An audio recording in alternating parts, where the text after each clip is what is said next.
हमको बहुत पीड़ित किया जाता था, हमको कुत्तों पे नहीं बैठने दिया जाता था, हमको नहीं बैठने दिया जाता था। हर घर की कहानी ऐसे कैसे हो सकती है?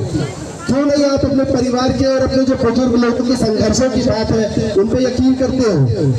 और मैं हमारे जो यहाँ साथी बैठे हुए, जो हमारे बुजुर्ग साथी बैठे हुए हैं, जो हमारे बड़े बैठे हुए हैं, मैं उनसे भी ये चीज कहना चाहता हूँ कि ये गलती कहीं ना कहीं हमारी थी।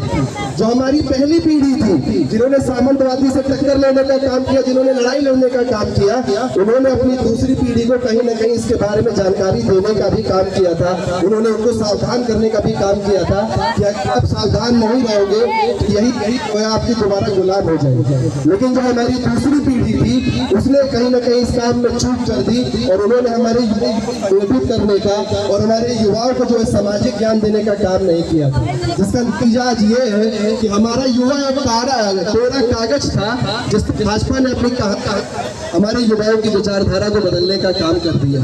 लेकिन घबराने की बात नहीं ये मैं समझिए कि मैं यहाँ पे कुर्ता पजामा पहने सफेद आया हूँ, आप लोगों ने मुझे कुछ बना दिया है तो मैं यहाँ खड़ा होकर एक बात बता रहा हूँ आप लोगों को, या आप लोगों को छोटा दिखाने का काम कर रहा हूँ। नहीं, मैं चुनाव जीता हूँ, मैं हमेशा बोलता हूँ कि मैंने आपकी बदौलत चुनाव जीता है। अगर ये हजारों की भीड़ जो मुझे जानती भी नहीं थी नहीं होती तो ये प्रशासन मुझे चुनाव हराने का काम करता।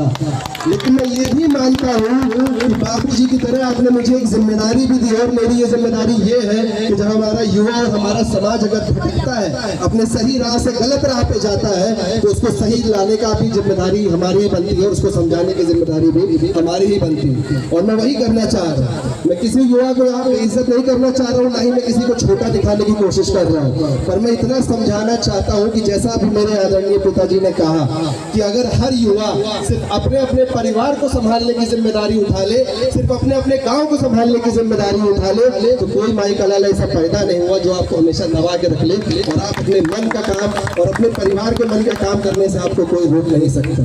मैं अपने युवाओं से कहना चाहता हूं कि एक जमाना था हमारे देश का युवा चांद पे जाने की बात करता था, हमारे देश का युवा अर्थशास्त्र में सबसे आगे होता था, हमारा देश का युवा गणित से लेकर हर विषय में सबसे आगे होता था। और आज हमारा युवा गौमूत्र और मल की बात कर रहा है।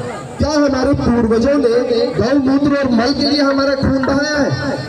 क्या उन लोगों ने इसलिए अपनी जान की कुर्बानी दे दी कि हम गौमूत्र मल पे जो है बात कर सके संसद में?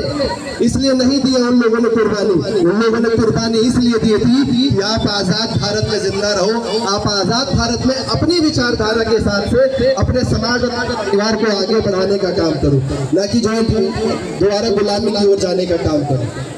और आज कहीं ना कहीं ऐसा ही हो रहा है, हम दोबारा गुलामी की तरफ जा रहे हैं।